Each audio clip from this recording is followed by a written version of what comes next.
ഇന്ന് നമ്മളിവിടെ നോക്കാനായിട്ട് പോകുന്നത് പെൻഡുലം റീഡിംഗ് ആണ്. അപ്പോൾ നിങ്ങളുടെ മനസ്സിൽ ഏതെങ്കിലും ഒരു കാര്യത്തെക്കുറിച്ച് ഒരു ആശങ്ക ഉണ്ടാവാം. ചിലപ്പോൾ നിങ്ങൾ മാനിഫെസ്റ്റ് ചെയ്യുന്ന കാര്യമായിരിക്കാം, പ്രതീക്ഷിക്കുന്ന കാര്യമായിരിക്കാം. അത് സംഭവിക്കുമോ ഇല്ലയോ എന്നുള്ളൊരു കൺഫ്യൂഷനിലായിരിക്കാം. അപ്പോൾ എങ്ങനെയാണെന്നുണ്ടെങ്കിലും നിങ്ങളുടെ മനസ്സിലുള്ള ആ ഒരു ചോദ്യത്തിന് എന്താണ് ഉത്തരം എന്ന് നമുക്ക് യൂണിവേഴ്സിനോട് തന്നെ ചോദിക്കാം.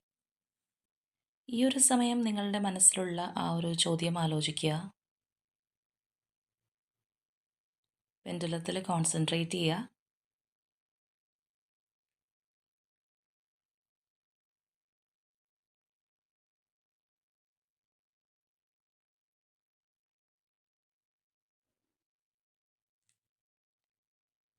നിങ്ങളുടെ മനസ്സിലുള്ള ആ ഒരു ചോദ്യത്തിന് ഉത്തരം യെസ് ആണ് നമുക്ക് യൂണിവേഴ്സ് കാണിച്ചു തന്നിരിക്കുന്നത്.